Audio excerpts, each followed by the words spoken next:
हाल ही में विपक्ष ने सरकार के सामने एक बड़ी चुनौती पैदा की है। दरअसल विपक्ष ने लोकसभा में अविश्वास प्रस्ताव पेश किया है। अविश्वास प्रस्ताव यानी कि नो कॉन्फिडेंस मोशन। विपक्ष का प्राथमिक उद्देश्य है कि सरकार को मणिपुर के मुद्दे पर बोलने के लिए मजबूर किया जा सके। दरअसल विपक्ष सरकार पर यह आरोप लगाता रहा है कि सरकार उनका कोई भी मंत्री मणिपुर के मुद्दे पर कोई खुलकर बात नहीं कर रहा है और इस मुद्दे को सुलझाने के लिए कोई विशेष प्रयास भी नहीं किया गया है। ऐसे में विपक्ष मणिपुर के मुद्दे को लेकर लोकसभा में अविश्वास प्रस्ताव लेकर आया है ताकि प्रधानमंत्री को सदन में बोलने के लिए मजबूर किया जा सके। आज इस वीडियो में हम इसी विषय पर विस्तार से बात करने की कोशिश करेंगे। हम जानेंगे कि आखिर ये जो अविश्वास प्रस्ताव है ये होता क्या है और क्या मौजूदा सरकार को इस अविश्वास प्रस्ताव से डरना चाहिए। तो मेरा नाम है अक्षय और आपका स्वागत है दृष्टि IAS की इस नई वीडियो में। चलिए वीडियो की शुरुआत करते हैं और सबसे पहले वीडियो की रूपरेखा को समझ लेते हैं। तो वीडियो में सबसे पहले हमने न्यूज़ यानी कि खबर की बात की। खबर को जानने के बाद हम अविश्वास प्रस्ताव क्या होता है, नो कॉन्फिडेंस मोशन क्या होता है, इस विषय पर बात करेंगे और ये भी जानेंगे कि क्या आखिर सरकार को इस पूरे प्रस्ताव से डरना चाहिए, कि क्या ये जो पूरा विषय है क्या चिंता का विषय है। इसके अलावा ये भी जानेंगे कि ये जो अविश्वास प्रस्ताव है ये आखिर लाया क्यों जाता है, इसका उद्देश्य क्या होता है और अंत में एक सवाल पर भी बात करेंगे। सवाल जो होगा वो प्रीलिम्स का होगा और आप वीडियो में बताए गए तथ्यों के आधार पर इस सवाल को आसानी से हल कर सकते हैं। इसके अलावा ये जो पूरा विषय है मुख्य तौर पर सामान्य अध्ययन प्रश्न पत्र 2 से जुड़ा हुआ है और आप इसे भारतीय राज्य व्यवस्था और संविधान जैसे खंडों से जोड़कर देख सकते हैं। तो चलिए वीडियो की शुरुआत करते हैं और सबसे पहले अविश्वास प्रस्ताव क्या होता है, इस प्रस्ताव के बारे में जानने की कोशिश करते हैं। तो हम जानते हैं कि हमारे देश में भारतीय संविधान निर्माताओं द्वारा संसदीय लोकतंत्र की व्यवस्था को अपनाया गया था, यानी कि पार्लियामेंट्री डेमोक्रेसी की व्यवस्था को अपनाया गया था जब संविधान का निर्माण किया जा रहा था। अब ये व्यवस्था क्या होती है, तो इस व्यवस्था की सबसे बड़ी विशेषता ये है कि हमारे देश में जो सत्ता है, जो पावर है, यानी कि जो सरकार है वो उस व्यक्ति की बनेगी, उस पार्टी की बनेगी जिस पार्टी को सदन में बहुमत प्राप्त होगा, जिस पार्टी को सदन का समर्थन प्राप्त होगा। और ये जो पूरा सिद्धांत है ये सिद्धांत हमारे देश के लोकतंत्र के लिए सबसे ज़्यादा ज़रूरी माना जाता है और इसी वजह से इस सिद्धांत को हमारे संविधान में भी जगह दी गई है। और इससे जुड़ा है हमारे भारतीय संविधान का अनुच्छेद 75(3) यानी कि 75(3). अब आर्टिकल 75(3) कहता क्या है उस पर बात करते हैं। तो आर्टिकल 75(3) कहता है कि हमारे देश में सरकार का जो मंत्रिपरिषद है यानी कि जो कैबिनेट है वो कलेक्टिव तौर पर, सामूहिक तौर पर हमारे देश की लोकसभा के प्रति उत्तरदायी होगी, रिस्पॉन्सिबल होगी। अब यहाँ पर आगे बढ़ने से पहले एक सवाल ये उठता है कि हमने केवल लोकसभा का ही नाम क्यों लिया, क्योंकि कहा तो ये जाता है कि मंत्रिपरिषद सदन के लिए उत्तरदायी होती है, यानी कि जो हमारी पार्लियामेंट है उसके प्रति उत्तरदायी होती है, लेकिन पार्लियामेंट में तो राज्यसभा भी आती है, तो यहाँ पर राज्यसभा का नाम क्यों नहीं है। तो यहाँ पर राज्यसभा का नाम नहीं है क्योंकि जो कैबिनेट होती है वो केवल लोकसभा के लिए रिस्पॉन्सिबल होती है, क्योंकि जो लोकसभा है वो आम जनता द्वारा प्रत्यक्ष तौर पर चुनी जाती है। उसके जो मेंबर्स होते हैं उन मेंबर्स का डायरेक्ट इलेक्शन होता है, लेकिन दूसरी तरफ जो राज्यसभा होती है वो आम लोगों द्वारा प्रत्यक्ष तौर पर नहीं चुनी जाती, बल्कि राज्यसभा के मेंबर्स को एक दूसरे मेथड से चयनित किया जाता है, उन्हें कई बार नॉमिनेट किया जाता है। तो इसी वजह से जो राज्यसभा है, हमारे जो मंत्री होते हैं, जो प्रधानमंत्री होते हैं, वो राज्यसभा के प्रति रिस्पॉन्सिबल नहीं होते बल्कि वो लोकसभा के प्रति रिस्पॉन्सिबल होते हैं। अब यहाँ पर दूसरा शब्द आता है सामूहिक रूप से, यानी कि कलेक्टिव तरीके से। इसका क्या मतलब हुआ, तो ये लोग सामूहिक तौर पर लोकसभा के प्रति उत्तरदायी होते हैं। इसका मतलब ये होता है कि जो तमाम मंत्री हैं वो जो भी निर्णय लेंगे, जो भी कार्यवाही करेंगे, उस कार्यवाही को लेकर, उस निर्णय को लेकर उन्हें लोकसभा में आकर जवाब देना होगा। उन्हें ये बताना होगा कि उन्होंने आखिर ये जो कदम उठाया है ये क्यों उठाया है और इसके पीछे के कारण क्या हैं। उन्हें इसको लेकर एक विस्तृत व्याख्या देनी होगी। तो ये जो है ये भारतीय संविधान के अनुच्छेद 75(3) में शामिल किया गया है।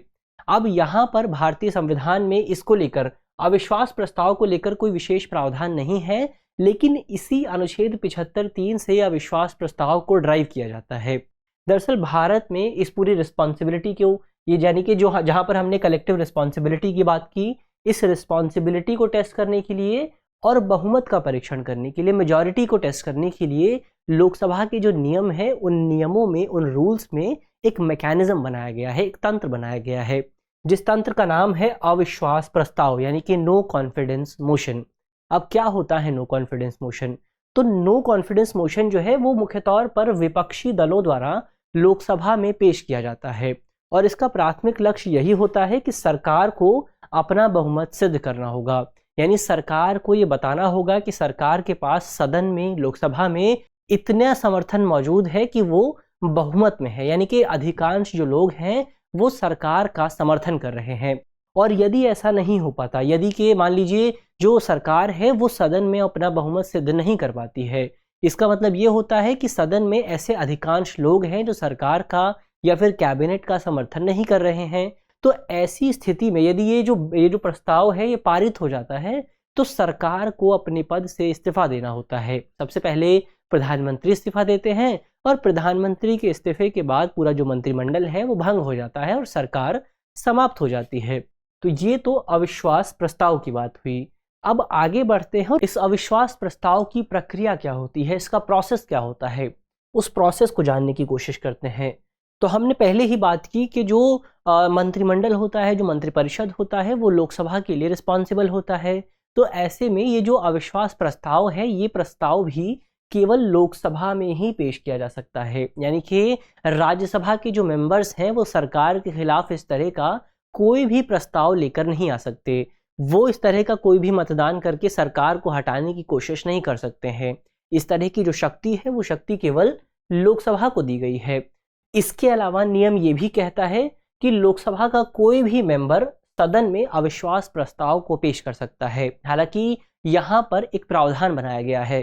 प्रावधान ये है कि जो भी मेंबर सदन में, लोकसभा में अविश्वास प्रस्ताव को पेश कर रहा है उसे 50 एमपीज यानी कि मेंबर ऑफ पार्लियामेंट के समर्थन की ज़रूरत होगी। यानी कि यहाँ पर ये सुनिश्चित किया गया है कि कोई भी विपक्ष का व्यक्ति, कोई भी विपक्ष का नेता या फिर कोई भी विपक्ष का सांसद उठकर सरकार के खिलाफ ना खड़ा हो जाए। ये सुनिश्चित करने के लिए उस व्यक्ति को अपने समर्थन में 50 मेंबर ऑफ पार्लियामेंट, 50 सांसदों के समर्थन की ज़रूरत होगी और उसके बाद ये जो प्रस्ताव है वो सदन में पेश किया जाता है। वो प्रस्ताव जो है वो लोकसभा के अध्यक्ष के समक्ष पेश किया जाता है और लोकसभा के अध्यक्ष ये तय करते हैं कि आखिर उस प्रस्ताव को सदन में पेश किया जाएगा या फिर नहीं किया जाएगा। हालांकि अधिकांश मामलों में देखने को मिलता है कि यदि उस प्रस्ताव को 50 सांसदों का समर्थन प्राप्त है तो उसे संसद में पेश किया जाता है।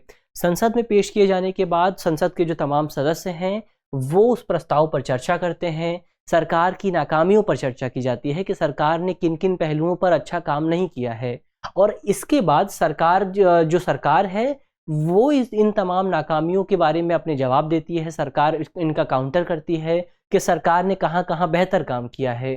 खासतौर पर प्रधानमंत्री इन तमाम जो विवाद हैं, इन तमाम जो आरोप हैं, इन आरोपों का जवाब देते हैं और इसके बाद इस पर मतदान होता है। और अगर ये जो मतदान है, ये जो प्रस्ताव है, ये बहुमत से पारित हो जाता है तो सरकार को अपने पद से इस्तीफा देना पड़ता है। ये इस पूरे प्रस्ताव की प्रक्रिया की बात हुई। अब आगे बढ़ते हैं और ये जानने की कोशिश करते हैं कि क्या वर्तमान समय में जो सरकार है, जो इस अविश्वास प्रस्ताव की चुनौती को झेल रही है, क्या उस सरकार को चिंतित होने की ज़रूरत है, क्या डरने की ज़रूरत है? तो आंकड़ों के लिहाज से इसको समझने की कोशिश करते हैं। तो हमने बात की कि जो प्रस्ताव है वो लोकसभा में आया है और बहुमत से पारित होने के लिए इस प्रस्ताव को 272 सदस्यों के समर्थन की ज़रूरत है। अब आंकड़े और आगे बढ़ते हैं तो वर्तमान समय में हमारे देश में एनडीए की सरकार है, नेशनल डेमोक्रेटिक अलायंस की सरकार है और भारतीय जनता पार्टी उसी डेमोक्रेटिक अलायंस का हिस्सा है। और लोकसभा में नेशनल डेमोक्रेटिक अलायंस को तकरीबन 331 सीटें प्राप्त हैं। इसके अलावा अकेले भारतीय जनता पार्टी को 303 सांसदों का समर्थन प्राप्त है, 303 सीटें प्राप्त हैं। तो इसके अलावा जो दूसरा गठबंधन बना है, इंडिया गठबंधन, जो विपक्ष का गठबंधन है, उस गठबंधन के पास वर्तमान समय में लोकसभा में 144 सांसद मौजूद हैं और जो दूसरे तटस्थ पार्टियां हैं उन पार्टियों के पास 70 सांसदों की जो समर्थन है वो मौजूद है। तो ऐसे में समग्र तौर पर जो एनडीए अलायंस है उस अलायंस के पास नंबर्स मौजूद हैं, उस अलायंस के पास समर्थन मौजूद है, बहुमत मौजूद है। तो इस प्रस्ताव के पास होने की कोई उम्मीद तो नज़र नहीं आ रही है। तो ऐसे में आप सवाल पूछेंगे कि यदि इस प्रस्ताव के पास होने की कोई उम्मीद नहीं है तो आखिर सदन में इस प्रस्ताव को पेश क्यों किया गया है, उसको जानने की कोशिश करते हैं, उस पर भी बात करते हैं। लेकिन इस विषय पर विस्तार से बात करने से पहले हमारे लिए ये ज़रूरी हो जाता है कि आखिर हम भारत में खासतौर पर लोकसभा में अविश्वास प्रस्ताव का क्या इतिहास रहा है, उस इतिहास पर भी बात कर लें। तो भारत में पहली बार जो अविश्वास प्रस्ताव पेश किया गया था वो साल 1963 में जेबी कृपलानी द्वारा पेश किया गया था, और ये जो प्रस्ताव था ये पूर्व प्रधानमंत्री पंडित जवाहरलाल नेहरू के विरुद्ध पेश किया गया था। दरअसल साल 1962 में भारत और चीन के बीच युद्ध हुआ था, और इस युद्ध में भारत को हार झेलनी पड़ी थी, और इसी वजह से सदन में सरकार को हटाने के लिए, या फिर यूं कहें कि इस पूरे विषय पर चर्चा करने के लिए इस प्रस्ताव को पेश किया गया था। और उस समय ये जो प्रस्ताव था, इस प्रस्ताव पर 4 दिनों तक चर्चा हुई थी, तकरीबन 21 घंटे तक बातचीत की गई थी, और 40 सांसदों ने सरकार के खिलाफ अपने विचार जो है वो व्यक्त किए थे। लेकिन इसमें पंडित नेहरू और जेबी कृपलानी का जो बयान था, उनके जो स्टेटमेंट थे वो सबसे ज़्यादा इंपॉर्टेंट हो जाते हैं। इस पूरे विषय को लेकर जेबी कृपलानी ने जब बोलना शुरू किया था तो उन्होंने अपने वक्तव्य में कहा था कि कई जो उनके वरिष्ठ लोग हैं, उनके कई जो दोस्त हैं, वो सरकार में मौजूद हैं, और इसकी वजह से इस पूरे विषय पर बातचीत करना बहुत ज़्यादा ज़रूरी हो जाता है। इसके अलावा पंडित नेहरू ने अपने वक्तव्य में ये कहा था कि हमें स्पष्ट तौर पर पता है कि ये प्रस्ताव पारित नहीं होने वाला है, लेकिन इसके बावजूद भी अविश्वास प्रस्ताव का जो मैकेनिज्म है वो सरकार के कामों का परीक्षण करने के लिए एक बेहतर विकल्प प्रस्तुत करता है, और इसी वजह से उस वक्त 4 दिनों तक इस प्रस्ताव पर चर्चा की गई थी। इसके बाद से साल 1963 के बाद से अब तक 27 बार सदन में अविश्वास प्रस्ताव पेश किया गया है, और एक बार भी ये प्रस्ताव अभी तक भारत में पारित नहीं हुआ है। यानी कि एक बार भी अभी तक किसी भी सरकार को अविश्वास प्रस्ताव की वजह से अपने पद से इस्तीफा नहीं देना पड़ा है। हालांकि एक बार 1979 में इस तरह का मामला ज़रूर देखने को मिला था, जब ये तय था कि सरकार को सदन में समर्थन प्राप्त नहीं है। उस समय प्रधानमंत्री थे मोरारजी देसाई, लेकिन उन्होंने इस प्रस्ताव पर मतदान होने से पहले ही अपने पद से इस्तीफा दे दिया था, तो अविश्वास प्रस्ताव पर मतदान करने का मौका ही नहीं मिल पाया था। इसके अलावा सबसे ज़्यादा अविश्वास प्रस्ताव जिस प्रधानमंत्री के खिलाफ पेश किए गए हैं वो है इंदिरा गांधी। इनके खिलाफ इनके कार्यकाल में तकरीबन 12 बार नो कॉन्फिडेंस मोशन को पेश किया गया था। तो ये तो भारत में नो कॉन्फिडेंस मोशन के इतिहास की बात हुई। अब यहाँ पर जो सबसे दिलचस्प बात थी वो ये है कि अभी तक भारत में एक बार भी अविश्वास प्रस्ताव पारित नहीं हुआ है। तो अब आपके मन में सवाल उठ रहा होगा कि यदि एक बार भी ये प्रस्ताव पारित नहीं हुआ है तो विपक्षी दल आखिर इस प्रस्ताव को लेकर क्यों आते हैं, इसको पेश क्यों किया जाता है सदन में, उस पर भी बात करते हैं। तो दरअसल ये पेश किया जाता है ताकि किसी भी मामले पर सरकार की जिम्मेदारी तय की जा सके। अक्सर ये देखने को मिलता है कि जो सरकार है वो कई मामलों पर सदन में बयान देने से बचती रहती है, क्योंकि सदन में जो बयान दिए जाते हैं वो पूरे देश में सुर्खियों का विषय बनते हैं। तो इसी वजह से यदि कोई गंभीर मामला है, यदि कोई बहुत गंभीर स्थिति है और सरकार उस पूरे मामले पर बयान नहीं दे रही है सदन के भीतर, तो सरकार को बयान देने के लिए मजबूर करने हेतु कई बार विपक्षी दल इस पूरे प्रस्ताव को एक मैकेनिज्म के तौर पर, एक उपकरण के तौर पर इस्तेमाल करते हैं।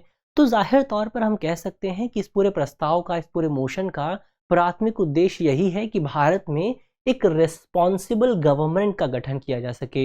यानी कि हमारी जो सरकार है उसे ये बताया जा सके कि वो जो सरकार है, सत्ता भले ही उस सरकार के हाथों में मौजूद है, लेकिन अभी भी वो सरकार जनता के प्रतिनिधियों के प्रति जिम्मेदार है, और सरकार को सदन में खड़े होकर जवाब देना पड़ेगा कि सरकार ने अभी तक इस पूरे विषय को लेकर कोई खास कदम क्यों नहीं उठाया। तो इस तरह से इस प्रस्ताव के माध्यम से हम भारत में निरंकुशता की स्थिति से बचने की कोशिश करते हैं, यानी कि सत्ता के केंद्रीकरण से बचने की कोशिश करते हैं। हम ये प्रयास करते हैं कि सत्ता को किसी एक व्यक्ति के हाथों में न जाने दिया जाए, उस व्यक्ति को भी आम लोगों के प्रति रिस्पॉन्सिबल बनाए रखा जाए। तो इस लिहाज से जो अविश्वास प्रस्ताव है वो बहुत ज़्यादा इम्पॉर्टेंट हो जाता है। तो ये तो अविश्वास प्रस्ताव के कारणों की बात हुई। हमने अविश्वास प्रस्ताव से जुड़े तमाम पहलुओं को समझ लिया है। अब अंत में इससे जुड़े एक सवाल पर भी बात कर लेते हैं। सवाल जो है वो प्रीलिम्स का है और आप कमेंट बॉक्स में सवाल का जवाब दे सकते हैं। तो हमारा सवाल है कि हमें इन 2 कथनों पर विचार करना है। हमारा पहला कथन है कि अविश्वास प्रस्ताव का जिक्र प्रत्यक्ष तौर पर संविधान में नहीं किया गया है, यानी कि डायरेक्टली इसका जिक्र हमें संविधान में देखने को नहीं मिलता। हमारा दूसरा कथन है कि अविश्वास प्रस्ताव केवल लोकसभा में ही पेश हो सकता है। तो आपको बताना है कि इन दोनों कथनों में से कौन सा कथन सही है। हमारे ऑप्शन है ऑप्शन ए केवल 1, ऑप्शन बी केवल 2, ऑप्शन सी 1 और 2 दोनों, या ऑप्शन डी इनमें से कोई नहीं, या फिर ना तो 1 और ना ही 2। तो आप कमेंट बॉक्स में सवाल का जवाब दे सकते हैं। मुझे उम्मीद है कि इस वीडियो में जिन बिंदुओं पर बात की गई है वो आपको समझ में आएंगे, और यदि आपके प्रश्न पत्र में इससे जुड़ा कोई भी सवाल आता है तो आप उसे आसानी से हल कर सकेंगे। आप यदि इस वीडियो की पीडीएफ चाहते हैं तो इसकी पीडीएफ आपको हमारे टेलीग्राम ग्रुप पर मिलेगी, और टेलीग्राम ग्रुप का जो लिंक है वो आप जानते हैं वीडियो के डिस्क्रिप्शन में होगा। तो ग्रुप से जुड़ना बिल्कुल भी ना भूलें। मिलते हैं आपसे अगले वीडियो में, तब तक के लिए धन्यवाद।